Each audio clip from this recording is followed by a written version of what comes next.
Warning. This episode contains brain food that will lead to improved emotional and social intelligence.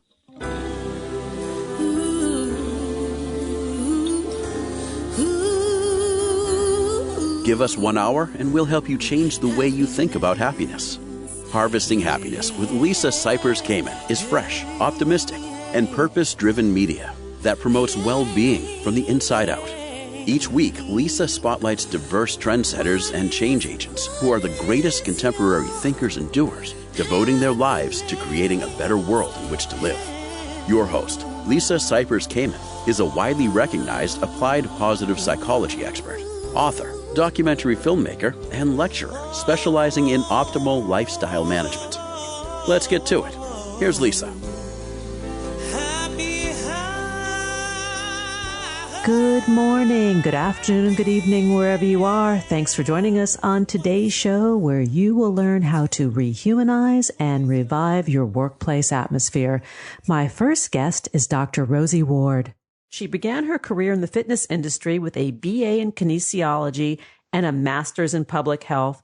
After experiencing the effects of a toxic workplace, she decided to shift gears, earning her PhD in organizational management. After holding various leadership and consulting roles, Rosie co-founded Salveo Partners, LLC, a consulting and professional development firm dedicated to rehumanizing workplaces so organizations and their people can thrive. We're talking about her newest book, co-authored with her partner, John Robison, Rehumanizing the Workplace, future-proofing your organization while restoring hope, well-being, and performance. Welcome, Rosie. This is like an anthem, I think. I love it. We need some pom-poms. We need a little backbeat, Right. We need a beat. We need some music. Let's go. Let's go, because this is big. This is big. The world is coming back to work, and what a mess. Yeah, that's the understatement of the century, right? Right? I mean, nobody knows what to do. Everybody knows that we've got to do it, and everybody's trying to get back there, but the information that we're getting from out there in the ethers is affecting corporate policy. People are uncertain. Like, how do you deal with this mishmash? That is a loaded question. And I think the key is it's not a one size fits all, right? I mean, I think that I know so many people I've talked to that their organization is like, well, we've spent all this money on real estate and rent, and we want to revitalize a downtown area so everyone's back in the office, where that may not work for people. Or you have some people that are like, well, we're going to be remote entirely, where that might not work for people. And so I think that, organizations need to do this with their people, not to their people. And if you're not including them in the process and you're not finding out, what did we learn over this past year and what works well and what isn't working, and make it mutually beneficial, we're going to be in a whole host of trouble. I agree. Let's talk a little bit about personal health, because the focus over the last year and a half or plus has been focused on keeping ourselves and our families safe. Workforces and workplaces have pivoted, allowing this remote or virtual experience.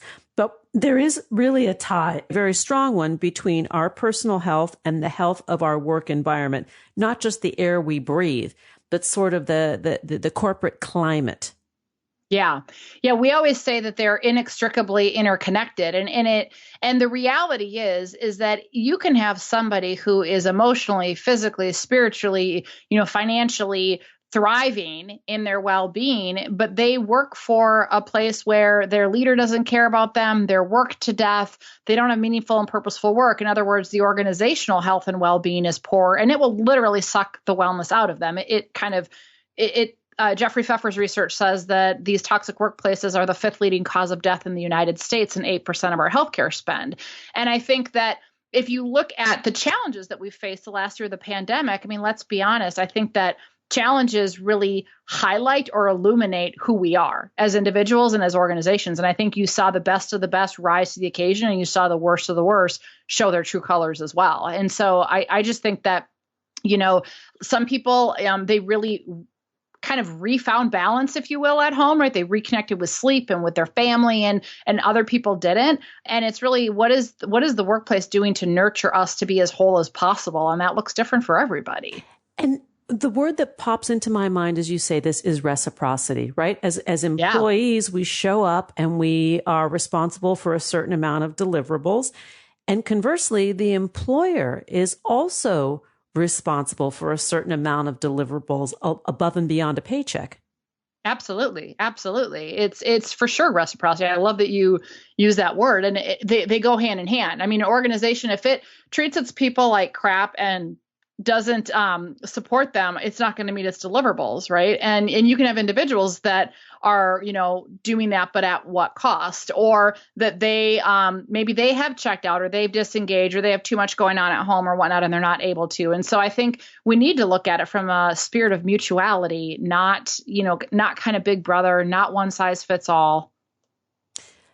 And when we talk about bottom line, because leadership and corporate owners and stakeholders are interested in the bottom line. But when we look to the fulfilling all the dimensions of well-being of the workforce, inevitably the ROI goes up.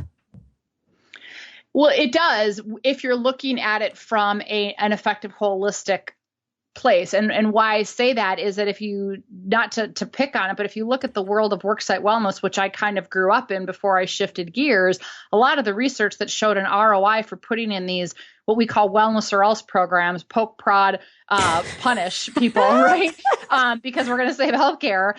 People hate them. They have a negative net promoter score of 52 to 55 just in North America alone. The research that is non-vendor sponsored shows that they produce a negative ROI. And so I think we have to be really careful when we talk about kind of what we mean by ROI of wellness. I think if you look at the ROI of caring for your people and creating an environment where they can be whole, I like to look to the research of like the firms of endearment or the conscious capitalism movement, and they've tracked these very conscious business that look at culture and leadership and well-being, and they look at it in a very holistic way, not a big brother approach. And if you look at the publicly traded ones, compared to the S&P 500, they've outperformed them by 14-to-1 ratio over a 15-year period. So I think when you're talking about the ROI, I think we've got to be really conscious of what are we actually looking at and what are we measuring. And I get really concerned when people start talking about the ROI of health and well-being, and then they point to really crappy research and really flawed methodologies. So it matters, but we got to make sure we're looking at the right things.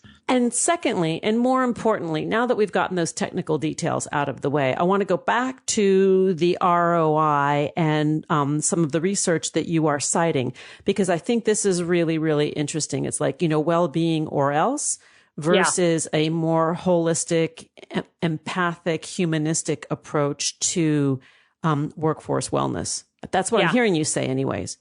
Yeah, absolutely. And I think that, when I first started in the worksite wellness space, it was really the compassionate, forward-thinking, probably more humanistic companies that invested in employee wellness anyway. And it was very holistic. They looked at career, they looked at, or occupational, they looked at social, they looked at spiritual, they looked at it in a very well-rounded way. And I think somewhere along the line, someone decided there needed to be a stronger business case of why you invested in people.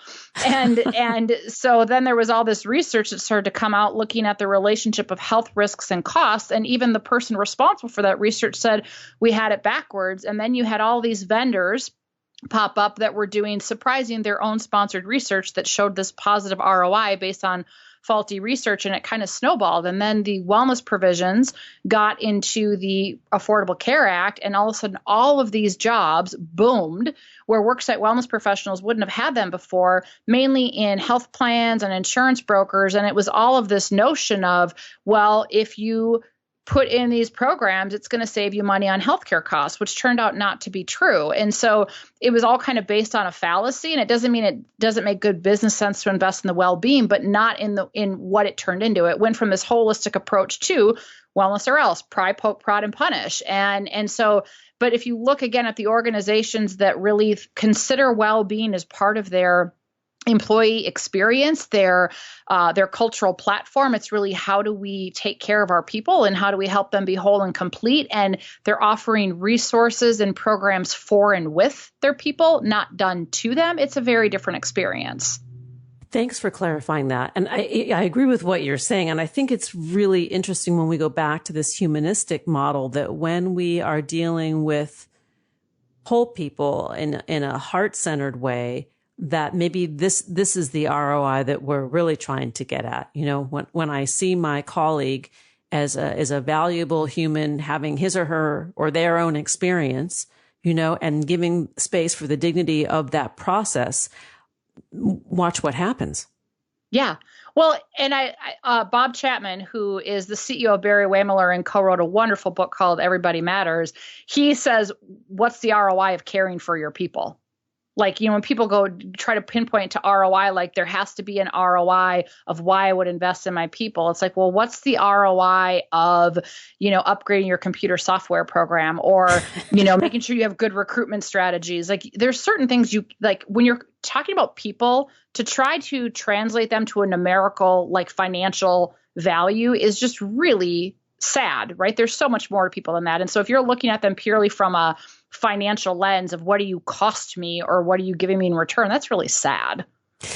And what about the kinds of conversations that we should be having? You know, and I'm getting ahead of myself here because I think of sort of the tone that an organization takes on. You know, you walk into a business and you can feel the energy of it, right? If it's low tone or higher tone, you know, and maybe we can give some examples of some really, you know, higher toned organizations where you can tell that what we're talking about matters and plays a huge part of their policy.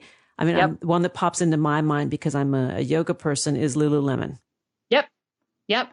Yeah, you look at Lululemon. I mean, Barry Wehmiller, they're a manufacturing company, but you talk to anybody in any plant, any position around the world, and they talk about how they're treated like a caring member of a family. Or you think about Patagonia, or you think about Tom's Shoes or New Balance or Costco, you know, versus like a Sam's Club or Walmart. Like all of these very conscious humanistic businesses, they have fiercely loyal customers. They have fiercely loyal employees. People are knocking down the doors to work there because they fundamentally care about people in a different way. And it's not that they don't care about their bottom line. Of course, they have a solid business model, but that's not their sole focus. They have a clear purpose. They're conscious about their culture. And again, then you see numerically in the long run, it benefits them hugely.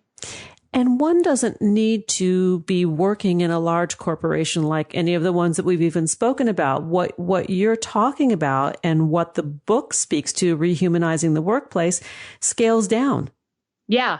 In fact, we made a specific point, with the exception of maybe referencing one or two. We made a point in our book to highlight small to mid-sized businesses that are doing this because the big ones get all the glory. Right. Yeah. And the majority of our businesses are small to mid-sized companies. And so we made a point to highlight, you know, quote unquote, non-sexy businesses that are small to mid-sized, but are very humanistic, are very intentional about how they go about their business. And they're making a huge difference. And guess what? Financially, they're ridiculously successful, even though they're small, because they're not putting numbers before people. We're going to need to take a break. And when we come back, we will continue the conversation with Dr. Rosie Ward to learn more about her book, her organization. We're talking about rehumanizing the workplace, future-proofing your organization while restoring hope, well-being, and performance. To learn more, please visit drrosieward.com, on Twitter at Dr. Rosie, on Facebook and Instagram. Those handles are Dr. Rosie Ward. Here comes the pause. We'll be right back, and that is an absolute promise. Hang on just a second here. Before we break, I want to share something you might not know about me. I am a complete homebody. My home is the hub of my family. Home is my haven, castle, sanctuary, recording studio, office, boardroom, and my creativity laboratory. Architecture and design was my first career. Psychology and lifestyle management is what came next. And we all know that living in comfortable, attractive spaces that expresses our personalities makes us happy. And that's why I'm grateful to own and endorse Joybird Furniture Products. Joybird offers crisp, modern, customizable furnishings and accessories for every space. Joybird is furniture that fits your style in a wide variety of vibrant and durable designs. And guess what? It's finally here. Shop Joybird's Labor Day sale and take advantage of our biggest savings of the season at joybird.com. I just bought the earth-toned Azurus rug for our Airbnb, and guests are already raving about the look and feel underfoot. Next on my wish list is the lowest bookcase with storage to spiff up and help organize my recording studio. Ordering online has never been easier or more fun. From design to customer care, Joybird has got you covered. Joybird Furniture stands by its quality and craftsmanship and is committed to a more sustainable future. If it's not everything you'd hope for, just send it back within 90 days. Each piece is made with incredible care using responsibly sourced materials that are free of harmful chemicals. Joybird is helping to conserve and restore Earth's precious natural resources through partnerships with groups like One Tree Planted. Simply put, Joybird Furniture is made with top-notch stain and scratch-resistant fabrics and comes with a lifetime warranty. Joybird Furniture can handle anything your family throws at it, literally. Create a space that brings you joy with Joybird. Visit joybird.com/happiness and get 35% off your purchase. That's 35% off at joybird.com/happiness. Let's take that brief pause. We'll be right back. To learn more about cultivating sustainable well-being at home and the office, visit harvestinghappiness.com and explore Lisa's experiential on-site brain fitness workshops, corporate programming, and speaking engagement services.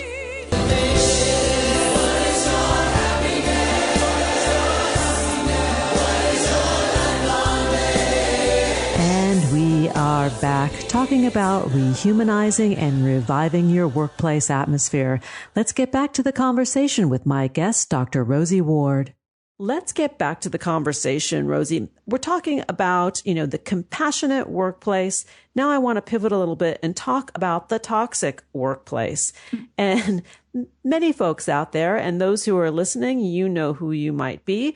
We're working in toxic environments, but you were showing up and doing your job, going through it, delivering the best that you could. This is prior to the pandemic. The pandemic forced a real reevaluation and changed in the professional landscape. Now people are returning to the office, which may be just as toxic as it was before, if not worse, landing everyone in the messy middle, as Rosie talks about. Yeah, well, you're right. And I think that, everyone has a different situation. So I don't want to undercut hey, I've got to suck this up because I need a paycheck, right? And I don't have the energy to search for something else. But I think as the economy slowly but surely rebounds and people are hiring again, talented people have mobility in any kind of economy, in any kind of job market. And I think you're right.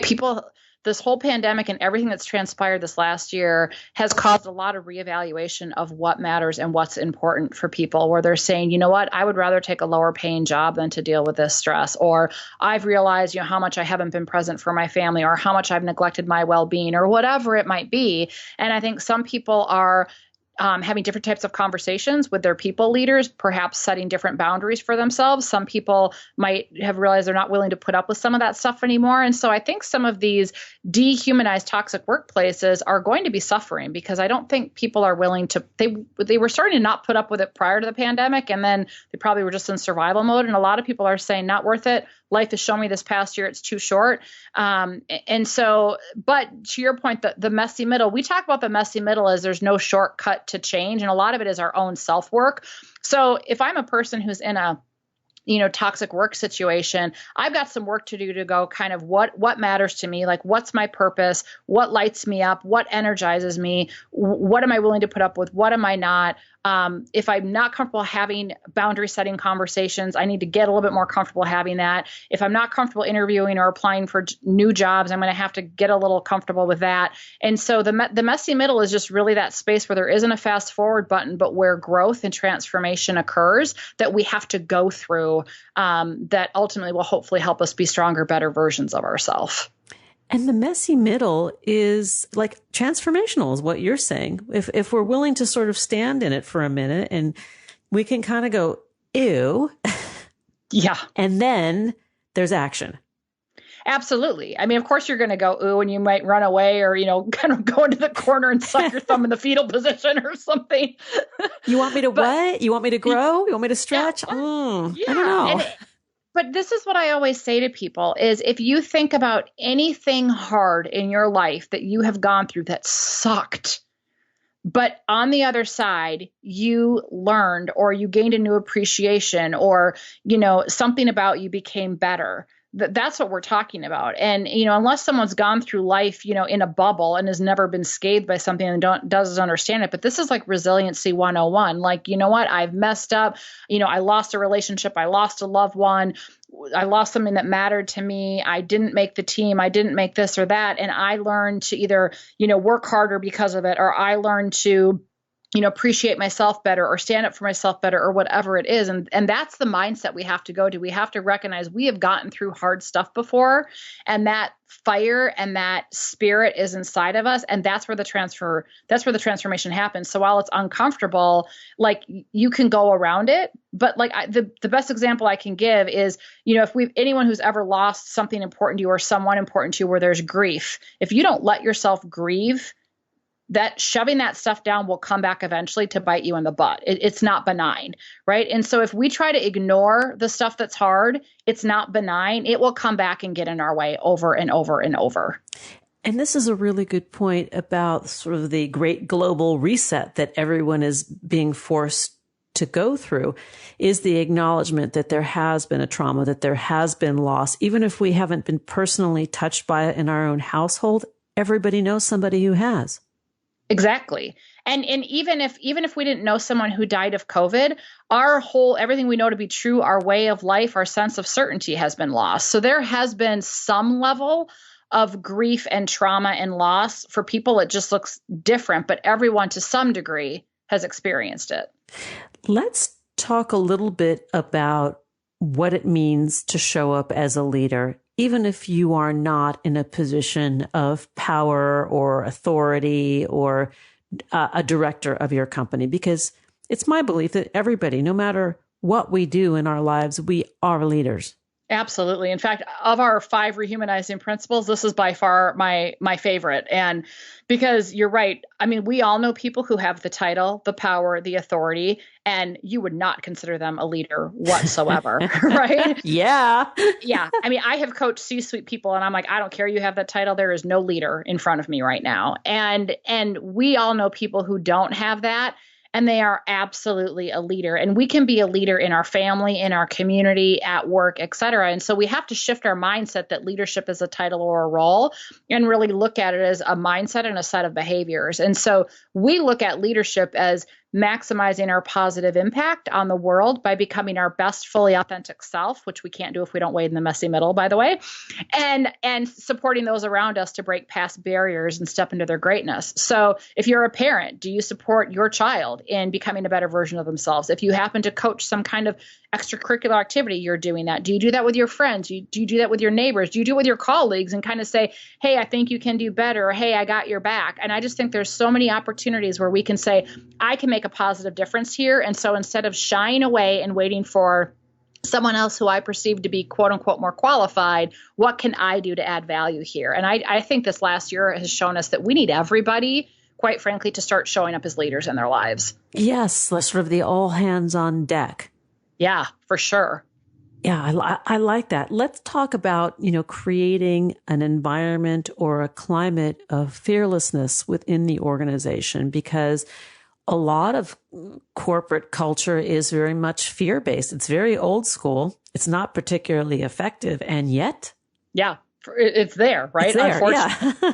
Yeah. Well, and so this one really is inspired by the work of Amy Edmondson from Harvard. And she's like the guru of leading research of psychological safety. And really at its core, a fearless environment is one where psychological safety is high, meaning that I can risk speaking up, sharing my idea, asking for help, giving feedback, whatever that might be, and not fear that I'm going to be retaliated against, that I'm going to be judged, that I'm going to be laughed at, right? It's that we have this cohesiveness. And you think about it, that certainly the people leader of a team has the largest impact on the sense of psychological safety, but we could have a family or a workplace or a community club or neighborhood where it's not psychologically safe because we've learned that if we speak up, someone's going to gossip about us, or if we speak up, someone's going to laugh at us or whatnot. And so the fearless environment is really, can we honor people's humanity, right? And honor them as a human being and make it safe for people to show up and share.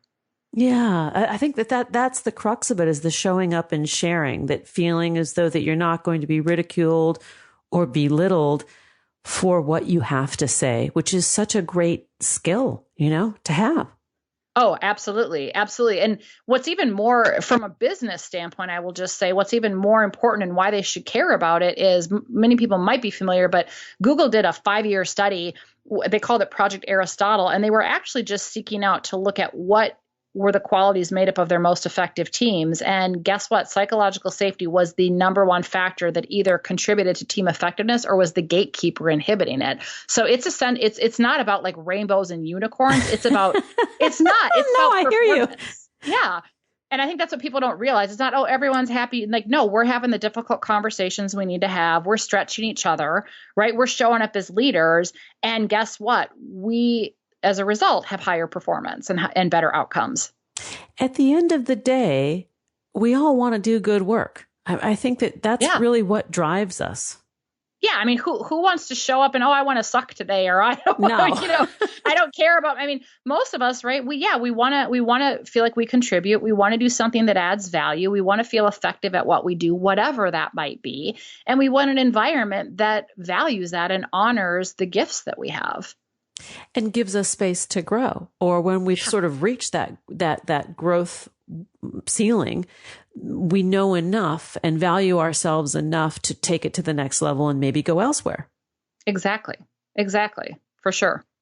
So if you were to maybe give 2 or 3 kernels of coaching to people who are listening, who are sort of in that Netherlands space of just like not knowing what's happening, where they're going. They know they're going back to work, but what that looks like, they don't know, or even if they can go back to the same profession, because in some cases, those industries have been wiped out. Yep. Yeah. First and foremost, I would just say, if you have not honestly given yourself space and permission to grieve, do it. Right? It's okay to feel sad. It's okay to feel mad, and give yourself permission to like let yourself feel whatever's there, because again, it's not benign if we stuff it down. And then I would say, I always say to my coaching clients, congratulate yourself on being human, right? Yes. So yay, cheering perfect. Squad in the background. Yeah. Yeah, everybody's perfect. Or nobody's perfect. Everybody messes up. Like so like you're not some special person that's on an island that this is it's only ever happened to you. And so just kind of go, okay, this is normal. And then just really start thinking about, okay, what have I learned about myself over this past year? What matters to me? What am I wanting for myself? And just maybe whether it's journaling or reflecting, or if someone has a meditative practice, whatever it is, but we need to let ourselves stop doing and just kind of start being and reflecting, and really just the clarity will start to come of what matters to you, where do your gifts shine, what energizes you, what sucks the life out of you at whatever stage you're at in your life, what is most important. And we call that the build the lighthouse principle. But when you kind of start to get clarity of your purpose and what drives you and who you are at your best, that will then help inform whatever your next step might be. But you can't do that if you're in the middle of yuck and like grieving and judgment and pissed offness. You can't get to clarity from that. So you've got to give yourself space to deal with that if that's still there before you can start to look at, okay, I've let that out. I've grieved. I've whatever. Now what's next for me? And I just want to point out not one mention of putting a pen to the resume. Yeah, no. No, but this is important to just sort of say, that really you're talking about doing the inner work, getting the inner clarity, getting grounded again before anybody does anything.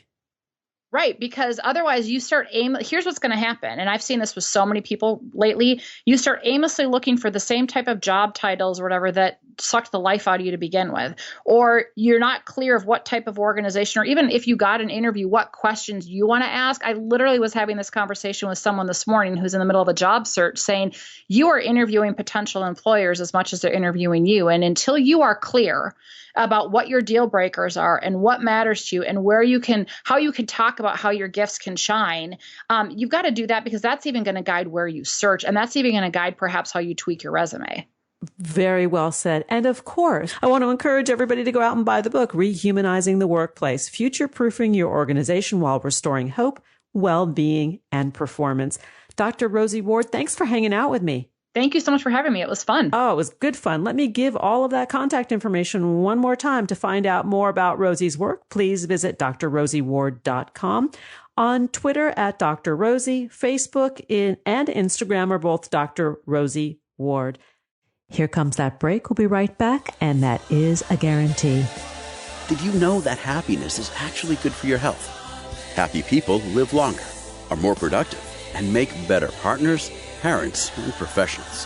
Connect with us on Facebook at Harvesting Happiness and follow Lisa on Twitter at Lisa Kamen for a daily dose of inspiration.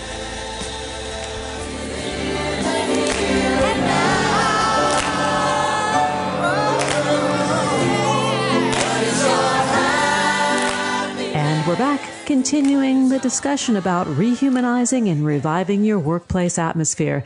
My next guest is Alan Willett, who has a bachelor's degree in computer science and a master's degree in the management of technology and organizational change.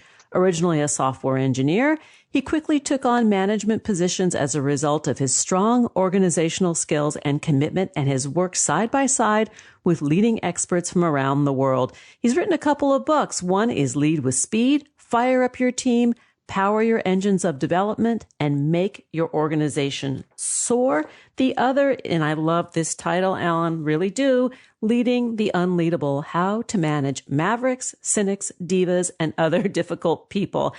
Alan, welcome to the show. Thanks for joining me today.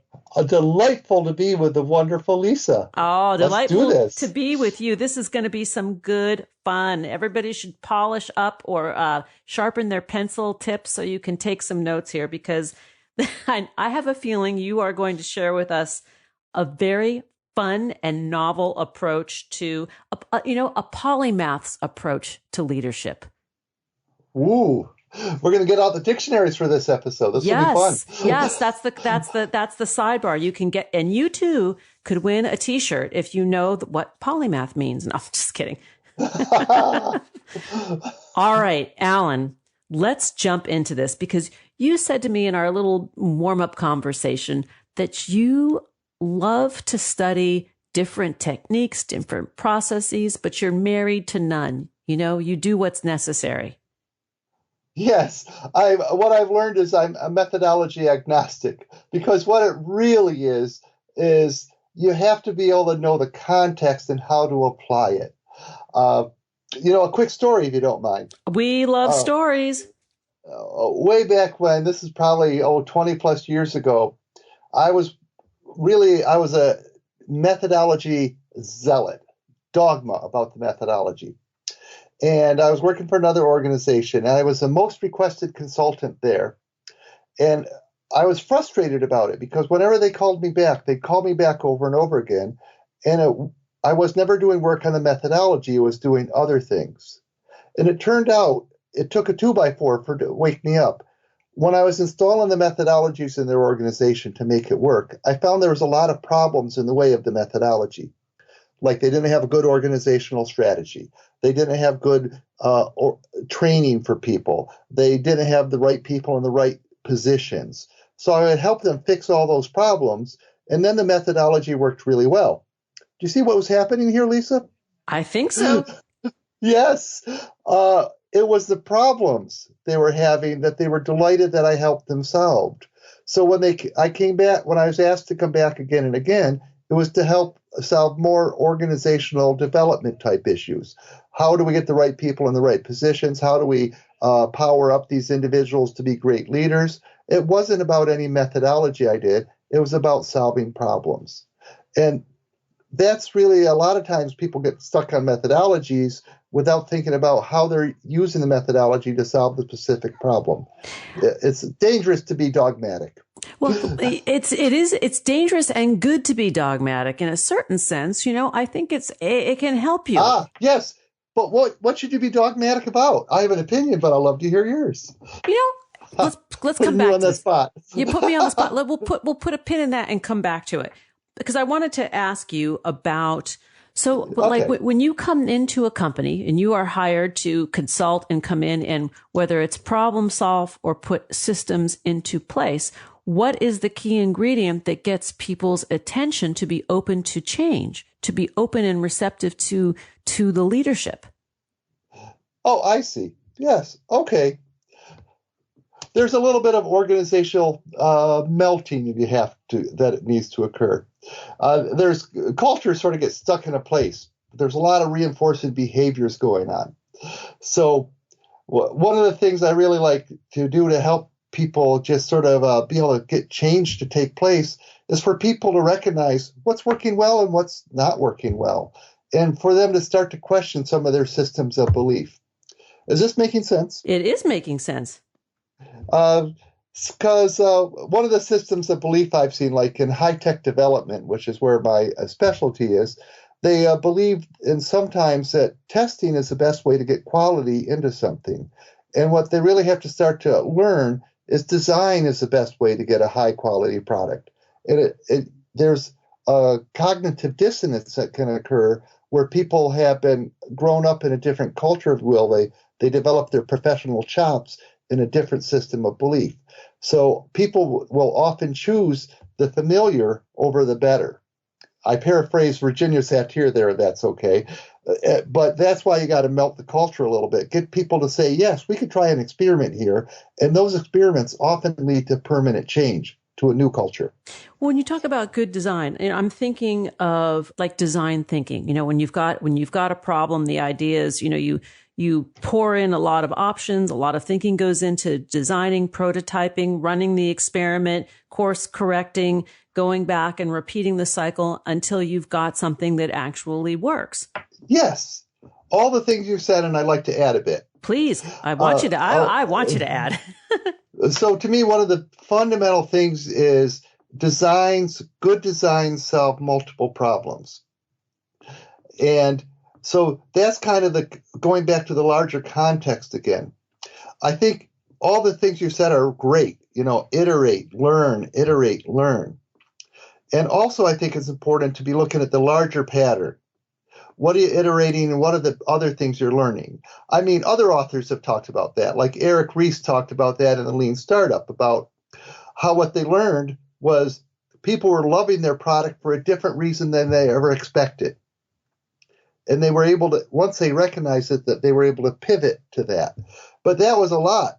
Eric Ries in that book, I don't think gave himself enough credit for the really great thing they created to solve multiple problems. And the leadership skill that he brought to it was they recognized that the different problem they were solving was a whole different business model. So that's sort of a larger context that I have in mind when I think about design. So when you talk about leadership in the context of the books, Leading the Unleadable and Lead with Speed, there are critical differences between slow and fast projects. And I'd love for you to elaborate on that. Okay, terrific. I went to one organization, one of the Fortune 500. I don't name clients generally. Fortune 500, and they were a research development lab, fantastically smart people. And they had a list of problems on their board that they had prepared for me. They said, Alan, I want your help. Here's a list of problems. And I went up and I looked at this list of problems, and I wrote W against some of them, O against some of them, F against some of them. The O was observations, F was these are just facts, and the W's were whining. And what I said is, what I don't understand is what are you trying to achieve? What's your goal? And they said, we have to go faster. And my question was, faster to where? How will you know you're going faster?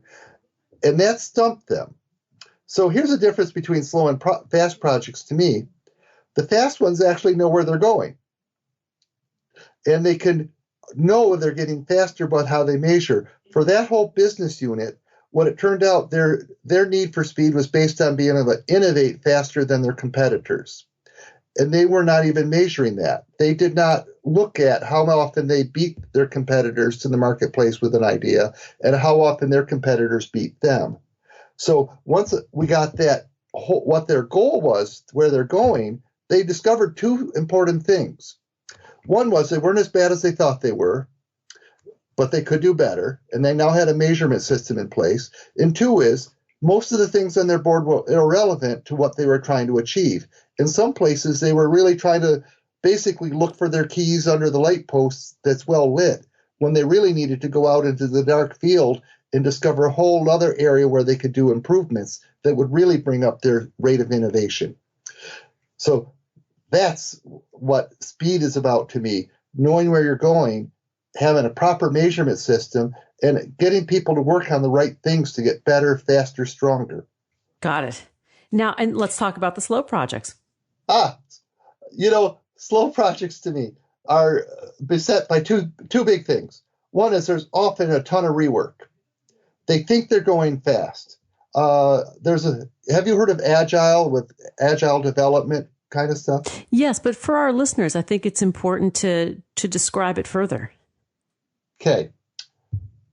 The quick summary is one of the major things in Agile methodologies is we deliver some new value to our customers every 2 weeks.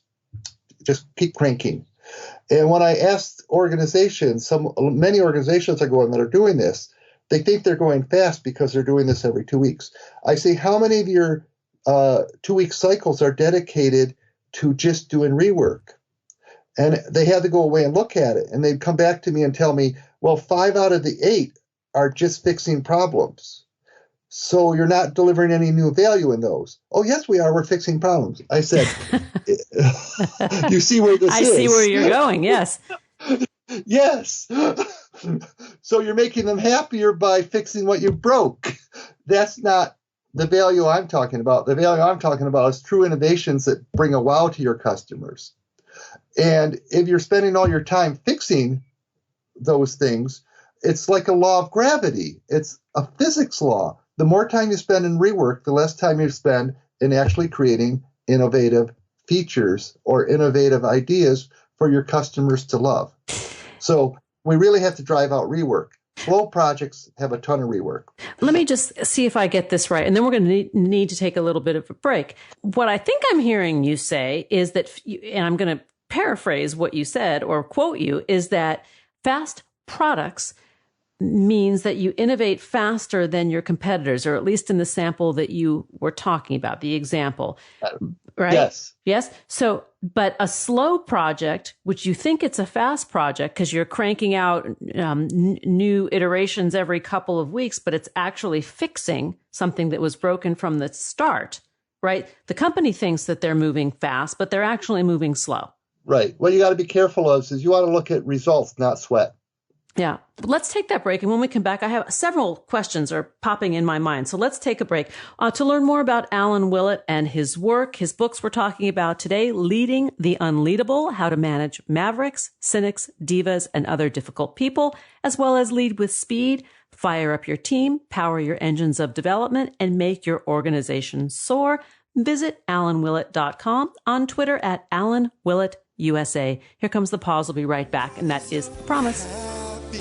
Who says money can't buy happiness? Whether you are a skeptic or seeker, check out Lisa's new book. Are we happy yet? 8 Keys to Unlocking a Joyful Life. A boot camp manual for greater emotional fitness is available at Barnes & Noble, Amazon, IndieBound, and HarvestingHappiness.com. Here's a truth bomb.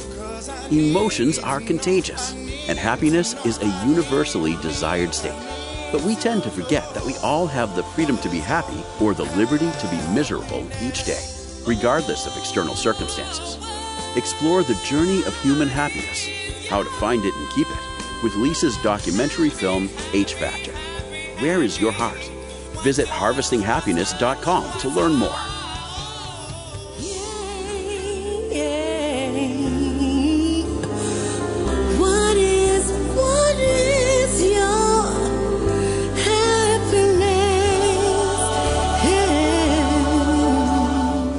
We're back talking with Alan Willett about rehumanizing and reviving the workplace atmosphere. Let's get back to it.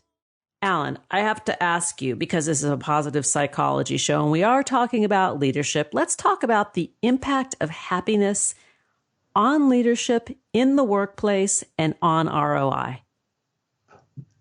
Beautiful question. In my book, Lead with Speed, I wrote down 21 immutable laws of speed. And to me, these are, as I mentioned earlier, laws of gravity. It's great you asked that. I just opened up my book. Immutable law of speed, number 21.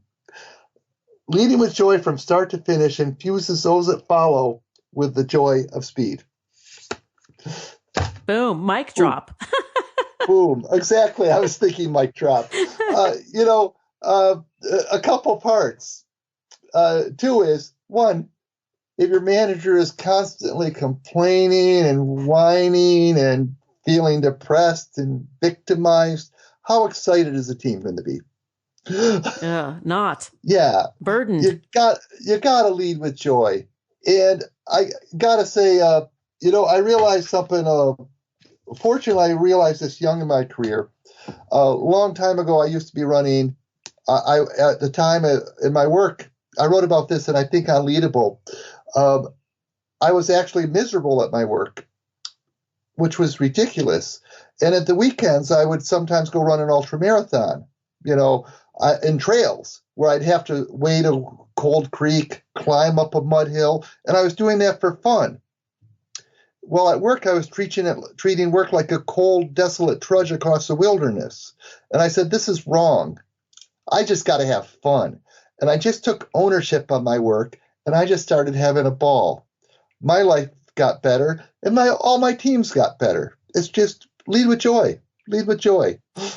And I think that speaks to doing the work as an individual. When we talk about improvisational leadership, right? The ability to be agile in one's approach to problem solving and leading people through challenges, leading people and teams to victory. If you're not doing it with joy, you're diluting benefit, actually. Absolutely. And I think one of the things I like to talk about is the leadership sweet spot, which is, like tennis rackets, the sweet spot is really big. They make it, but it's a tension between many opposing forces that creates a sweet spot. And have you played tennis where you miss the sweet spot? Yes, I have. and it just shakes and hurts your whole arm. Yeah. Well, you work harder. When you're not hitting the sweet spot, you're actually working harder. You work harder and it hurts. Yep. I've hit balls really hard off the sweet spot and it hurts. The same is true with leadership. You got to find your sweet spot, which is a combination of three big things to me. One is the value to others, because you want them to. It's good to be appreciated, see the joy that's coming from the work you do. Two, you should have some competence at it. You don't need that absolutely. And the third is you have to find joy in it. If you get the joy and the value, you're going to develop the competence, but you need that to get the sweet spot. And then all of a sudden, the work you do just becomes, it can still be extremely tiring, but it should generate lots of joy inside you, lots of happiness for you and others. And that's what I think leaders really have to do, is really find their sweet spot and try to make it bigger and try to bring in the work that gives them the joy to do that. And then they can really maximize that immutable law number 21, lead with joy. It makes your whole teams better. And I think it's fair to say that most people, when they go to work or when they do their jobs, they set out to do a good job. Most people really want to take pride in their work. And yet, if your leadership is not valuing or prizing the work of its team and incentivizing it in some way, and by incentivizing, I don't mean by money, although money is always nice, but that the return for the team member or the employee has to be something that makes them feel valued beyond the paycheck. Absolutely. To me, it's you have to have like a purpose. I once saw Fred Rogers, Mr. Rogers. Oh, we love him. But he was talking to somebody on the crayon factory manufacturing line. And of course, Mr. Rogers made the person cry with just one statement. Do you ever think about how many children you bring joy to? Yes, that's it. Yes. And I think people really have to be clear about what the purpose is that they're doing, and they have to be recognized. And I don't, financial rewards are nice, but the best thing is when your manager, your leader says, job well done, or lesson well learned. Yes. If it's got screwed up, but they figured out how to do it better next time.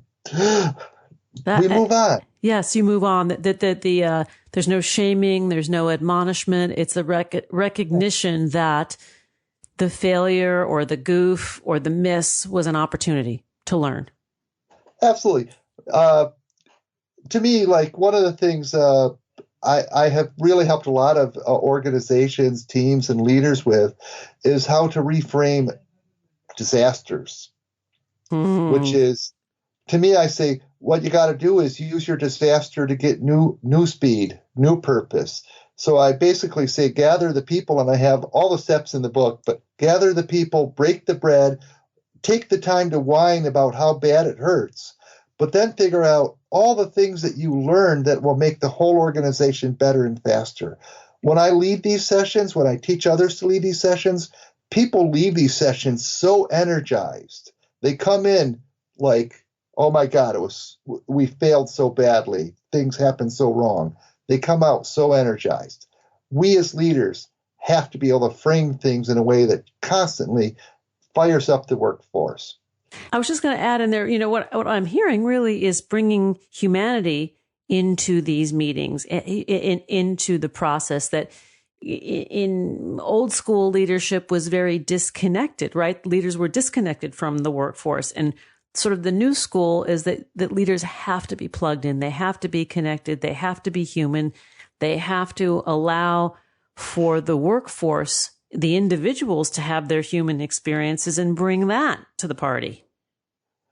Absolutely. Hey, you didn't ask a question, but I'm going to answer it. Do it. Leading the Unleadable. This sounds hard, but there's a really big secret here. Leading the Unleadable is really about unwrapping the gifts of the Unleadable. Because what you got to realize is Mavericks, Cynics, Divas, other difficult people, you said it earlier. Nobody wants to harm the organization, or at least so rarely that it's not even worth considering. Yep. People want to do good work. They're trying to do good for the organization, and sometimes they cross a red line. The Mavericks, for example, they always want to make the status quo better, but they cross the red line when they don't recognize the history and why it got that way and the good work people did to get it where it is today. They start to step on toes, make people angry. They cross the red line. Cynics are great. The very optimistic thinkers need somebody to poke hole in their ideas once in a while. The cynics are great at that, but they can cross the red line too. So it's really, leading the Unleadable is about helping people direct all their great skills in a way that's most valuable to themselves and others. And so that's the whole theme of that book. How do you bring people into harmony with the organization and create constructive conflict? Conflict will happen. Destructive conflict sucks, but constructive conflict is great because from that heat, you get new ideas, you get new innovation. I love this. I want to ask you, though, what the Divas place is at the party. Oh, hey, Divas are great. Divas want things perfect for them. Right? For them. For them. If they're leading a project, do you want a project leader that's not trying to make things perfect for their project? So where they cross the red line is where they don't recognize that there's other people trying to do the same for their projects. Yeah, it's not just only about them. It's not just only about them. And really, so what I have found is the problem is when they cross the red line, when they start to do harm to others. And it's not that hard to take that great skill. They're pointing in a good direction. They always are. The Mavericks that are across the red line, they're trying to make things better. But they're just like a bull in a china shop with all the other people around them. More than once I've helped Mavericks become like fantastic, charismatic leaders because they now are taking the time to say, thank you for all this work. I can't believe how good this is. Do you think we could make it better? And here's my ideas. I see where you're leading us. I no pun intended. The idea of identifying the strengths in each of these character types and making the most of those strengths. And then when they do cross the red line, as you put it, making them aware that they have done so and why, and how it's not actually in service to the goal. That's correct. In Chapter 5, the most read chapter in Leading Unleadable is how to give feedback to make a positive difference. I walk people through the steps of that chapter about you. Basically, you did it very well there. Yeah. People need to recognize they're often very angry at this person. And what I encourage them to do is like do a sweat lodge or a sauna or something to recognize their emotions and set them aside. You can let people know, but know that they weren't trying to cause you harm, even though you feel very harmed. Because a lot of times where leaders go wrong is they come in like a ball of fire angry about how this person tried to hurt everybody with their really horrible behavior. Yeah. They weren't trying to do that. They often weren't aware of that. You need to just be able to chill out and be able to lay down the facts. Did you know when you did this, this is what was occurring? What are your thoughts about that? Pretty simple. I want to sort of toot your horn a little bit because you say you don't like to talk about your clients, but it's out there in public record that Alan Willett, you, that your clients around the world include HP, Oracle, Microsoft, NASA, General Motors, Intuit, OnStar, and Cornell University. So you come to the table with... And many others. And many others, I should say, and many, many, many others that you can't share. But that you come with a lot of experience. And what I appreciate most about you and our time together is the enthusiasm and the giddiness with which you approach your work. And that is infectious. You know, when we talk about happiness being a positive contagion, I believe that just you showing up in these environments and sharing that part of yourself must inspire a lot of people. Thank you. Well, I appreciate that. Did you want to say one more thing? I have a closing note, which is, I just have a call to action for all our listeners. Do it. It's call to action. Do good in the world. That simple. Oh, that's beautiful. Yes, I am on board. Sold. You have led me to the trough of wanting to do good in the world. To learn more about Alan Willett, please visit alanwillett.com. On Twitter, he's at Alan Willett USA. Today, we've been talking about Alan's 2 books, Leading the Unleadable, How to Manage Mavericks, Cynics, Divas, and Other Difficult People, as well as Lead with Speed, Fire Up Your Team, Power Your Engines of Development, and Make Your Organization Soar. This has been so much fun. Thanks for hanging out with me. A pleasure. Thanks for joining us on today's show. This is Lisa Cypers Kamen and my guests, Dr. Rosie Ward and Alan Willett, wishing you kind thoughts, kinder words, and the kindest of actions. Until next time, remember, happiness is an inside job. Happiness is your inside job. Please go out and rock your day and remember to be kind to one another.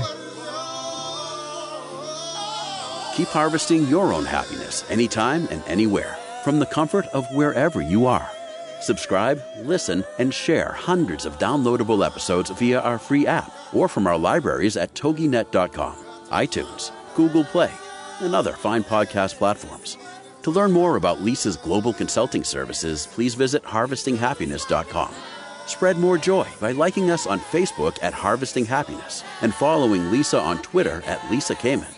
Harvesting Happiness is produced in collaboration with TogiNet Radio, KBUU Radio Malibu.net, and is available on PRX, the Public Radio Exchange.